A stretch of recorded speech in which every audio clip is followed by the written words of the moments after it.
Finally, I do not know what's taken them this long, but the corporate media is finally reporting on what we have been reporting on for a long time, and that is Donald Trump's complete and total cognitive decline. Donald Trump is now freaking out, becoming increasingly agitated and stressed and self-conscious by the fact that his secret is now being made public. I want to dive into all the latest on this. My name is Brett Meiselas, here with the MeidasTouch Network. Remember to hit subscribe. We are on our way to 3.5 million subscribers, and we can't get there without you. First, let me show you this clip from Sunday. Donald Trump held this question and answer type town hall in Lancaster, Pennsylvania, where he frequently started speaking about his cognitive issues. Watch this. But the one thing they said that was great, we've watched this guy for 20 years. The one thing we know is that he's got no cognitive problem. I have no cognitive. She may have a cognitive problem, but there's no cognitive problem. It was nice that they actually said that. They said, you know, if anyone has any questions, we were grilling this guy for 2 hours or 2.5 hours. Got no cognitive. In fact, if anything, he's maybe better. I don't even know if I like this. Maybe he's better than he was 20 years ago. So anyway, no. Spoiler alert, he's got a lot of cognitive issues. Here's what happened shortly before that. Donald Trump referred to the host of this event, the person asking the questions. Her name was Sage Steele. Donald Trump referred to her by the wrong name, calling her Paige. Watch this. Thank you very much. Thank you. Let's have a little fun, Paige, okay? Here we go. Now, I want to show you some more troubling clips from that event, but first, let me show you this article from the Associated Press from over the weekend. Headline: Trump would be the oldest person to become president. He's not sharing health details. Here's one of the headlines within the article. Trump often rambles through his public appearances. Still, Trump's public appearances are often marked by rambling. He regularly confuses timelines, events, and people. At a town hall-style forum in Fayetteville, North Carolina, Trump seemed to have no recollection of meeting with a severely injured veteran and his family. The veteran's wife noted that you visited with him many times and you just saw him this summer. Trump has also confused Republican rival Nikki Haley with former Democratic House Speaker Nancy Pelosi. He confused the location of a major military base. He mistakenly said that the Hungarian Prime Minister Viktor Orban led Turkey. During a meandering news conference riddled with false and misleading statements in August, Trump recalled riding as a passenger in the chopper with former San Francisco Mayor Willie Brown when it was forced to make an emergency landing. Brown later said he had never shared a helicopter with Trump. Instead, it was likely a Los Angeles city councilman who is also black who shared a rocky helicopter ride with Trump decades earlier. And more recently, at a rally in Wisconsin, he seemed to squint at teleprompters as he lurched from subject to subject. He described the country as a, quote, third world hellhole. He then told the audience, remember, there's a hat that's made that sells like crazy, before interrupting himself to comment on a fly. Oh, there's a fly. I wonder where that came from. See, 2 years ago, I wouldn't have had a fly up here. You're changing rapidly, Trump said. He has begun boasting about his, quote, beautiful body and describes his often long-winded speeches as flawless. Trump regularly acknowledges questions about his age and health during public appearances. On Sunday in Arizona, Trump mocked critics who declare him cognitively impaired because he, quote, mispronounced a word. They say he's cognitively impaired, Trump teased. No, I'll let you know when I will be. I will be someday. We all will be someday. I'll be the first to let you know. Earlier this year, the science news organization STAT asked a handful of aging experts to analyze clips of Trump's speeches. They've reported several troubling changes since 2017, including an increase in confused word order, repetition, and what's called all-or-nothing thinking. Lenz and Beard urged every presidential candidate, regardless of age, to release a detailed medical report to make clear how healthy they really are. Lenz said after a certain age, maybe 70 or 75, that should include a full neuropsychological exam, something that takes several hours. It's far more intensive than the quick screening tests that are a snapshot in time, such as the Montreal Cognitive Assessment, or MOCA, that Trump often brags about passing in 2018. Someone could get a perfect score in MOCA, but still be impaired, Lenz said. The level of cognitive intactness and ability to run for president is, I think, quite a bit greater than that required to finish the MOCA. That's the test where they ask you basically to identify a giraffe and a zebra and a rhino and things like that. Here's another article from the magazine The Week. Headline: Is Trump okay. Former president's mental health is firmly back in the spotlight after bizarre town hall event. And here's from the Boston Globe. Trump's decline is too dangerous to ignore. We can see the decline in the former president's ability to hold a train of thought, speak coherently, or demonstrate a command of the English language, to say nothing of policy. So why are Republicans in the press holding Trump to a different standard than Biden? That is a very good question. Donald Trump, very self-conscious about his cognitive decline and his age, once again brought this up at his Lancaster event, saying that he was not 80 and isn't even close to 80. Watch this. Leaders in the world, and I'm not 80, and I'm not that close to 80, but in the Biden case, he's 81 or 82. And here's a simple fact check. Donald Trump is 78 years old, only about 20 months away from being 80. So that clip right there also could be yet another example of his cognitive decline. But Trump was not done yet speaking about his cognitive issues during this Lancaster event. Trump began speaking about the fact that he aced his cognitive tests. Watch this. Very nice that they say it. I've done cognitive tests. I've done them twice, and I aced both of them. And the doctor, in one case, said, I've never seen anybody ace them. They've never seen anybody ace them. Then on Saturday, both during the rally that he held in Pennsylvania and while being interviewed, Donald Trump said that he was excited to see the Pittsburgh Steelers play that night. There was one problem. The Pittsburgh Steelers didn't play on Saturday night. They played Sunday night. Watch this. I'm heading to Pennsylvania, as you know. And then I'm doing a big stop, a big rally, and then I'm actually going to go to see the Pittsburgh Steelers play football tonight against, I think, the New York Jets. And we're going to do that. So that'll be all day, yeah. Then, of course, Trump was in Detroit late last week, and he appeared to be falling asleep over and over during this campaign event, as you could see here. He just continuously nodded off. Now let me show you this quick comparison, because the difference is absolutely striking. I want to show you Donald Trump in 2016 compared to Donald Trump in 2024. Watch the decline. Check this out. November 8th. Get out and vote. If everybody gets out and votes on January 5th or before. If Japan is attacked, we have to be in World War III, okay? We would be in World War II. For the people of Arizona. Also, we have many Azerasians in our room. We will stop illegal immigration, deport every last criminal alien, and dismantle every criminal gang and cartel threatening our citizens, and that'll happen very quickly. You know why? They moved all their criminals from Venezuela right into the good old USA. But, sir, where are those numbers coming from? I guess I get them from the papers in this case. If I'm elected, you won't lose one plant. You'll have plants coming into this country. You're going to have jobs again. If I'm in a boat, it's all electric, and it starts to sink. I asked the guy, do you get electrocuted sitting over this? And then I say, and I don't think there's anything wrong with this, do you? Because it's an analogy. I say, and if there's a shark about 10 yards away, right where they are, right where all the congressmen are, right over there, look at us. Trump then staged a fake event cosplaying as a McDonald's worker on Sunday. It was completely bizarre. You could see him right here. The restaurant wasn't even open. They had closed it down for this staged event, and they were even caught rehearsing the event beforehand with cars driving by, trying to figure out exactly what the plan would be for when the cameras were actually in the restaurant. The entire thing, like everything Donald Trump does, was a complete and total scam. He looked completely bizarre and out of it and exhausted during this event, and even the right-leaning Drudge Report picked up on this. They wrote this headline with Donald Trump depicted as Ronald McDonald, or we could call him Donald McDonald or Old McDonald. I'll leave it to you, whichever one you want to pick. The Drudge Report wrote, McDonald, one fry short of Happy Meal. Ouch. I mean, everybody right now is speaking about Donald Trump's mental decline. Sean Fain, the president of the United Auto Workers Union, was speaking about Donald Trump's stunt yesterday, and he was speaking about the fact that Donald Trump was cosplaying, just pretending to be a worker, while Vice President Kamala Harris actually was a worker and understands the working class. Watch this. I swear to God, every day this man does something that I just think he can't get any better. Today, Donald Trump, a 78-year-old who's never earned a real paycheck in his life, was putting on a show, playing dress up at McDonald's to act like he is one of us. I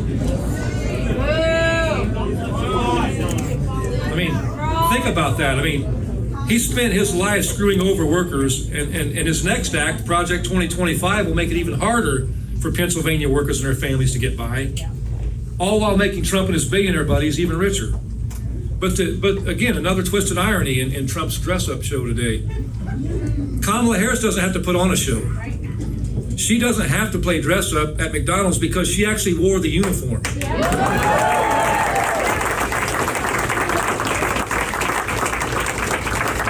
She is one of us that's worked her way up through the ranks, and she had to work to make a living just like the rest of us do. And one of the telltale signs of cognitive decline is telling meandering stories that are often highly inappropriate. And we saw Donald Trump do that at his rally in Pennsylvania over the weekend. Remember when he brought up this story about Arnold Palmer and started speaking about Arnold Palmer's penis? Watch this. This is a guy that was all man. This man was strong and tough. And I refuse to say it, but when he took showers with the other pros, they came out of there, they said, oh my God, that's unbelievable. I had to say it. Then watch this clip that aired on Fox on Sunday when Donald Trump was confronted about his lies about Haitian migrants eating dogs and cats. Your famous line about Springfield, Ohio, and I take your point that 15 to 20,000 legal Haitian immigrants settling in that area causes a lot of friction. But when you said, and you know it's gone viral, they're eating the dogs, they're eating the cats, you say you're just reporting what had been said. But why not say now, well, look, that turned out not to be true. I don't know if it's not true. I don't know if it's true or not true. I read Eating something. the pets, you don't know if it's true or not true? No. It's been debunked by local officials. What about the geese? What about the geese? What happened there? They were all missing. I don't know. There was one guy with two geese. Howie, I have no idea. I said something. And even that host on Fox News, mind you, was completely perplexed by Donald Trump. And he explained after the interview aired that after they taped the interview, Trump then flew to Pennsylvania, where he discussed the size of Arnold Palmer's manhood. Watch this. Being down with us here at Trump Tower. Thank you very much. It's been fun. Thank you, Howard. After our interview, Donald Trump flew to Pennsylvania. Arnold Palmer's hotel, where he discussed the golfer's sizes of his manhood, dismissed Kamala Harris with a curse word and asked the old Reagan question, are you better off now than you were 4 years ago? The vice president was in Atlanta, where she made the case for abortion rights, said Trump lacked compassion, and was joined by the family of a Georgia woman who died because she didn't receive proper medical care due to abortion restrictions. As the Washington Post said in a new op-ed over the weekend, opinion, Kamala Harris's closing argument, Donald Trump's own words. Vice President Kamala Harris has an indispensable ally as she closes her presidential campaign. His name is Donald Trump. Now, I want to show you a bit of Vice President Harris from yesterday. She was on MSNBC with Al Sharpton. Here she was speaking about the danger of Donald Trump's Project 2025. But Donald Trump is offering something very different, including what he's talking about in Project 2025. And I'll tell you, from the biggest rallies I do to church services, people know what's in Project 2025. Right. They know that it would allow corporations to basically stop protecting the right of workers to have overtime pay. What it would do to take away the independence of the Department of Justice. And as we know, he intends to use it to attack his political enemies. People are very concerned by what Project 2025 would do, which is to get rid of public servants who have dedicated their lives to doing public service and instead putting loyalists in these various agencies so that he can have them bend to his will instead of do the work that is in the public trust. Then Vice President Kamala Harris spoke about how Trump's behavior demeans the office. I've known you a long time, and I know you have thick skin, but I'm not asking you as a person, because I know you're used to that. But what does it do, in your opinion, to the standards we're setting for our young people all over the country when we're using this kind of locker room street talk about an opponent for president of the United States? So the American people deserve so much better. That's how I come at it. And to your point, the President of the United States must set a standard, not only for our nation, but understanding the standard that we as a nation must set for the world.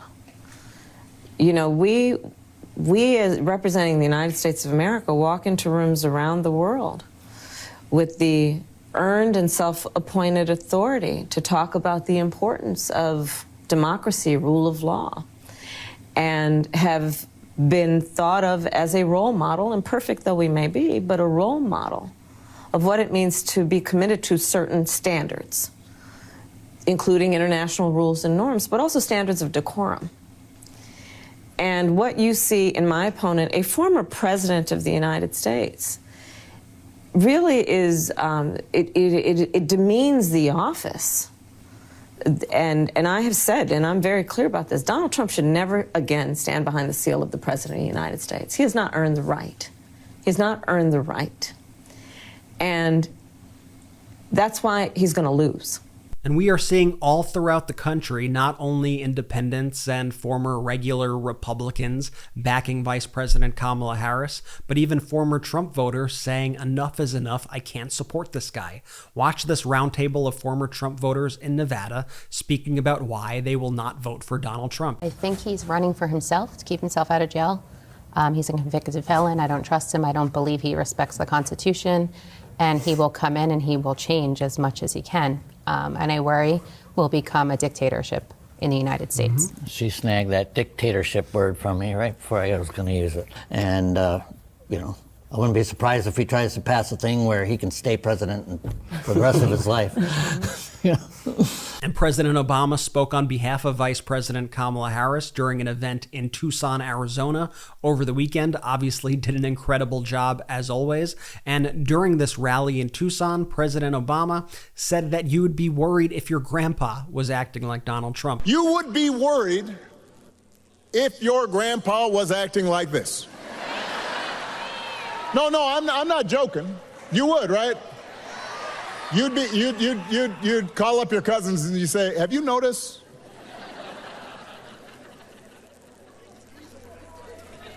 So imagine it coming from a guy who wants to be given unchecked power. Tucson, we do not need to see what an older, loonier Donald Trump looks like with no guardrails. We have had enough of arrogance and bumbling and bluster and division. America's ready to turn the page. We're ready for a better story. We are ready for a President Kamala Harris. And finally, I just want to show you this clip of Vice President Kamala Harris at a church service in Georgia from yesterday. I found this really powerful, and it really provides the ultimate contrast between the candidates as Americans make their decisions in the most important election of our lifetime. Watch this. From the earliest stages of our lives, had those moments where it has been revealed to us our power.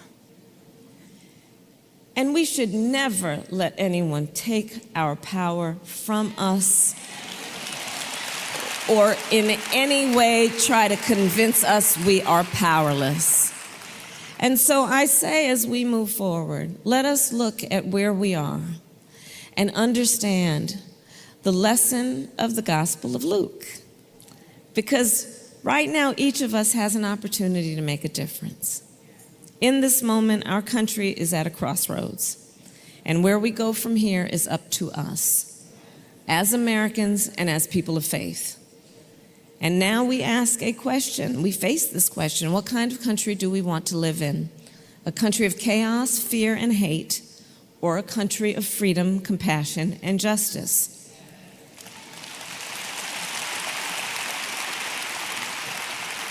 And the great thing about living in a democracy is that we, the people, have the power to answer that question. So let us answer, not just through our words, but through our action and with our votes. When we come across our brothers and sisters in need, let us, as the Good Samaritan did, see in the face of a stranger a neighbor. And let us recognize that when we shine the light in moments of darkness, it will guide our feet into the path of peace. And let us remember that while weeping may endure for a night, joy cometh in the morning. Thank you. May God bless you, and may God bless the United States of America. Thank you all very much. I found that so incredibly powerful, and I hope you did too. Hey, I know they're late to the game, but I'm glad that the corporate media is finally giving Donald Trump's mental decline the attention that it deserves. But you know what? They're not going to save us. No politicians are going to save us. No courts are going to save us. You know, the only person that could save us, it's you. The people are going to save us. And how? We're going to get out there and we're going to vote. So my ask for you today is get out to the polls. If you're able to vote early, vote, vote, vote. Make sure you tell your friends, your family, anybody you can. Make sure you get everybody who's pro-democracy out to the polls to vote. It's now or never, folks. Now is the time to save our democracy, and you hold that power. Also, make sure you subscribe to the MeidasTouch Network. Hit the subscribe button. Help us get to 3.5 million subscribers here at MeidasTouch. We've been getting thousands every day thanks to you. If you're already subscribed, hit the notification bell. You get notified every time we post a new video.